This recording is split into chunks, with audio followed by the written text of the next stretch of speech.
Hello everybody, come with us as we get ready to look at another investment property, but first and foremost, we have to stop at the cafe to get us Americanos with an extra shot because today is going to be a long day. And we also wanted to make sure that our local AA meetings have their donuts to keep rocking and rolling with sobriety, and then we're off. With this particular property, we decided that we were going to get our 12-year-old Summer because she is going to start being hands-on learning about investment properties.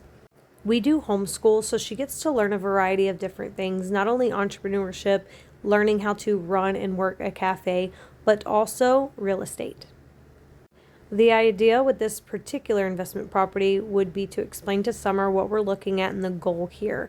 Not only money-wise, but what the profit margin we would get off of it if we were to win the bid, because this is a highest bid offer. One thing that we keep in mind when we look at investment properties is the bones of the house. Now, I know this house looks really, really bad, but what you guys see is not what we see.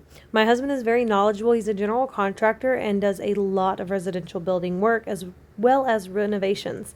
So we have the materials, we have the tools, we have the trucks, we have the trailers, and the expertise in order to take honestly what we have and use it for this home. Going into our real estate venture, we knew that we wanted to grab as much knowledge as we could. So one of our biggest goals was to be able to become a GC in order to know how to actually renovate, fix, and build structures. Because we homeschool Summer, it's very easy to take her and teach her different things such as this. So not only in real estate, but also with our brick and mortar cafe, she gets to be hands-on and learn the ins and outs. As you can see, this house is not in shambles. Like I said, it has very, very good bones, but it could use a lot of work. Walking around this 1,300 square foot house, the first thing that I thought of was one, obviously they want $220 for it. Will we offer $220? Absolutely not. But we will put in a very competitive offer. It also made me think about our first home that we purchased, which was for $29,900, and we actually sold it for a lot more. I think well over $100,000. In fact, one of my biggest mistakes I've ever made in my life was selling a house that I bought for less than $30,000, making a pretty good quick profit, but knowing that as today they go for well over $300,000. If we did buy this house, not gonna lie, definitely gonna take this entire mirror and put it in my gym. Save me a few $100. Lord, would you look at me? And Sunny is not liking this house. She said it smells absolutely bad, which I thought was really funny. Bathroom, as you can see, is terrible. But I'll sip my coffee, honey, because now I could flip this shit and make a profit. And once again, Lord, would you look at me? On to the next room that smells absolutely like garbage.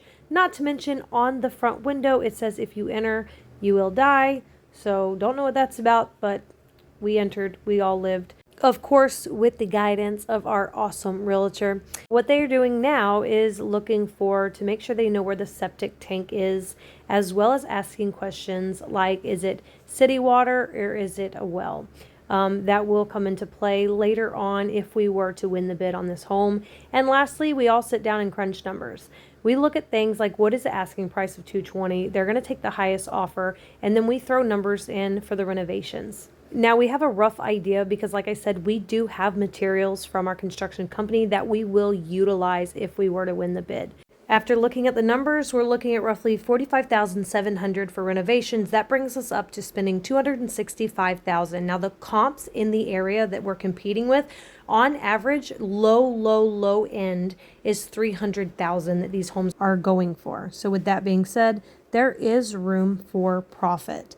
What I love most about this house, and this time, my daughter is 12 years old and she's in on the knowledge of real estate with this particular property, and we can all work on it together as a family. So let's see if they take our offer.